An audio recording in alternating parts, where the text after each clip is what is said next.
BBC को गलत साबित कर दिया गया है। पूरी जो सोशल मीडिया कैंपेन थी पाकिस्तानी प्लेयर्स के खिलाफ, उनको गलत साबित कर दिया गया है। जो इंडियन मीडिया बोल रहा था कि पाकिस्तानी प्लेयर्स किसी काम के नहीं हैं, इवन पाकिस्तानी मीडिया भी बोल रहा था कि वो किसी काम के नहीं हैं। जो डिबैकल T20 वर्ल्ड कप में हुआ वो आपके सामने है।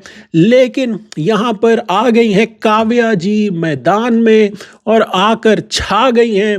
इन्होंने जो है वो अबरार को द 100 में द सनराइजर लीड्स की तरफ से पिक कर लिया है। पहली दफ़ा ऐसा हुआ है कि 2008 के बाद, जब से पाकिस्तानी प्लेयरों पे IPL पे बैन लगा था, कि किसी इंडियन फ्रेंचाइजी ने ऑफिशियली बैक्ड जो लीग्स होती हैं उसमें पाकिस्तानी प्लेयर को पिक किया है। This is unbelievable. और जो बिडिंग हुई अबरार की, वो कमाल ब्रैक एंड फोर्थ चली।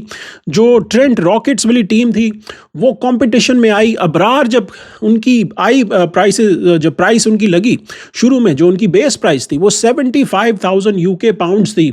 जब उनकी बोली लगनी शुरू हुई तो पहली बोली ही जो है वो सनराइजर लीड्स ने लगाई, जो सनराइजर हैदराबाद की फ्रेंचाइज है।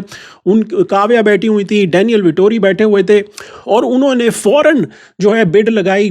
फिर जो ट्रेंट रॉकेट्स वाले थे वो बैक एंड फोर्थ उनका चलता रहा, बिकॉज 75 पे वो आए थे तो वो प्राइस जाकर रुकी 190,000 पाउंड्स पर, जिस पर जो है वो अबरार फिर जो है फाइनली सनराइजर हैदराबाद जो फ्रेंचाइज है, अब वो लीड्स है, जो 4 फ्रेंचाइजीज हैं जो कि बाय की है इंडियन फ्रेंचाइजीज ने, उनमें से एक में अबरार जो है वो चले गए हैं यहाँ पर द 100 में। सो वो खबरें गलत हो गई हैं। अब यहाँ पर सोशल मीडिया पर एक जंग छिड़ी हुई है कि कैसे जो है सनराइजर ने पिक कर लिया अबरार को, एक पाकिस्तानी प्लेयर को कैसे जो है ये पिक कर लिया गया, इनको कैसे हम पैसे दे रहे हैं।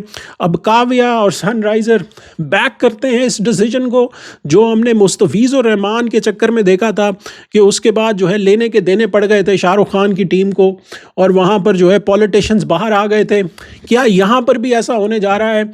इसको भी देखते हैं कि अब जो इंडियन मीडिया है, इंडियन जो पॉलिटिक्स है, उस पे क्या खबरें आती हैं इसको लेकर, और कैसे जो है वो बर्दाश्त करेगा सनराइज हैदराबाद की जो फ्रेंचाइज है इस चीज़ को लेकर। दूसरी तरफ जो उस्मान तारिक हैं, उस्मान तारिक वो भी बिक गए हैं। 2 ही प्लेयर पाकिस्तान के बिके हैं और दोनों स्पिनर जो वर्ल्ड कप में, जिनको हम बोलते रहे कि यार इन दोनों को इकट्ठे खिलाओ, लेकिन पाकिस्तान की सर पर जूं नहीं रेंगी पाकिस्तानी मैनेजमेंट के ऊपर। एक ही मैच में इनको साथ खिलाया, बाद में अबरार को आपने ड्रॉप कर दिया और फिर आप जो है ना जो सुपर 8 के आखिरी मुकाबले में दोनों को लेकर आए और इन दोनों के ऊपर बोली लगी और दोनों के दोनों सोल्ड हुए। जो उस्मान तारिक थे वो 140,000 पाउंड्स में उनकी जो है बर्मिंघम फीनिक्स वालों ने उनको उठा लिया। 100K की उनकी बिडिंग थी। जो आपके नंबर 1 ऑलराउंडर हैं, जिनको हम बोलते रहते हैं कि ये नंबर 1 ऑलराउंडर है अकॉर्डिंग टू माइक हैसन, ये जो सैम अयूब थे, इनको किसी ने नहीं लिया। जो हमारे दिग्गज प्रीमियर फास्ट बॉलर हैं हारिस रऊफ, उनको किसी ने नहीं लिया। जो हमारे बेस्ट ऑलराउंडर हैं, जो दमाद जी हैं, जो दमाद जी जिनको सब जो है डिफेंड करते रहे हैं, सकलैन मुश्ताक जो हैं वो आकर डिफेंड करते रहे हैं कि ये बैटर भी ज़बरदस्त हैं, ये बॉलर भी ज़बरदस्त हैं, बैटिंग जब करने आते हैं तो कमाल दिखाते हैं, बॉलिंग करने आते हैं तो कमाल दिखाते हैं, लेकिन वो सिर्फ एसोसिएट टीम्स के खिलाफ कमाल दिखाते हैं।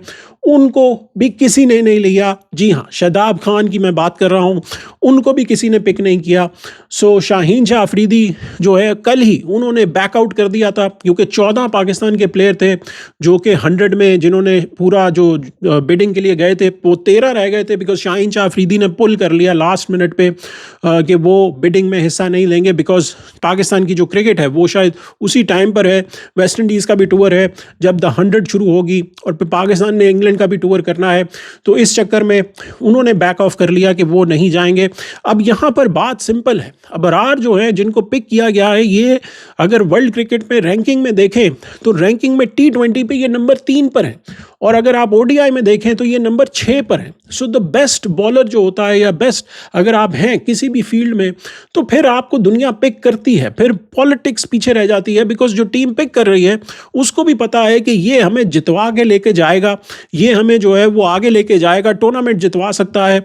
सो यहाँ पर कमाल की चीज़ हुई है। दूसरी तरफ जो हाईलाइट्स रही हैं इस वक्त वो जेम्स कोल्स की हैं, जो कि एक ऑलराउंडर है, 21 ईयर्स ओल्ड ये है जेम्स कोल्स, और इनको जो है वो 390,000 यूके पाउंड्स में जो है वो उठाया गया है। ये तकरीबन बनते हैं almost 4 crore Indian rupees, almost 14 crore Pakistani rupees, जिनमें ये जो है वो हाईएस्ट ऑक्शन पे जो सबसे एक्सपेंसिव प्लेयर है वो बन गए हैं।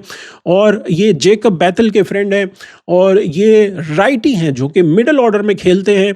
इनके सीजन्स डोमेस्टिक क्रिकेट में बड़े अच्छे लगे हैं, और ये लेफ्ट आर्म ऑर्थोडॉक्स बॉलिंग भी करते हैं। सो इनके जो स्टैट्स अगर आप देखें तो फर्स्ट क्लास में इन्होंने 50 मैचेस खेले हैं, 38 की इनकी एवरेज है, 8 इनकी हंड्रेड्स हैं, 4 हंड्रेड्स अभी इसी सीज़न में इनकी आई थी। लिस्ट ए में इनकी जो एवरेज है वो 22 की है, कम है, कोई 100 नहीं है। लेकिन T20s में इनकी एवरेज जो है 28 की है, और स्ट्राइक रेट 148 का है, 6 50 हैं, और इनकी विकटें जो हैं वो भी फर्स्ट क्लास में 57 है, लिस्ट ए में 23 हैं, T20 में इनकी 50 विकटें हैं। So he is a good, very good prospect, very good player. और बाकी जॉर्डन कॉक्स जो हैं वो बिक गए, टॉम करन बिक गए, Adil Rashid, Joe Root, Dan Lawrence, Adam Markram, Abrar और जेम्स विंस, ये पूरी लिस्ट जो थी, ये सारी के सारे जो दिग्गज प्लेयर हैं ये बिके हैं यहाँ पर इस वक्त 100 में। So the good news is कि अब्रार की बोली लगी और काव्या ने फ़ौरन से उठाया कि भाईजान ये तो मेरा ही है, इसको तो मैं ही लेकर जाऊंगी। और वही हुआ, जो बोलियां लगती रही पीछे से, लेकिन काव्या जी रुकी नहीं, उन्होंने बोली लगाई और फ़ौरन बोलियां लग रही थी। ऐसा नहीं था कि एक रुक के बोली लग रही हो और फिर रुक के जो है वो सोचा जा रहा हो, उनको पता था कि उन्होंने पिक करना है अब्रार को। सो पॉलिटिक्स जो है वो गई तेल लेने। अगर आपकी फॉर्म हो तो फिर आगे आप चलते हैं। अब यहाँ पर इंडियन मीडिया का देखते हैं कि उनका रिस्पांस क्या आता है, पॉलिटिशियंस का रिस्पांस क्या आता है, और इसके ऊपर बॉयकॉट होता है या नहीं। Thanks for watching Naseer Javed channel. Video को लाइक ज़रूर कीजिएगा, शेयर ज़रूर कीजिएगा। मिलते हैं अगली वीडियो में, तब तक के लिए इजाज़त दीजिए।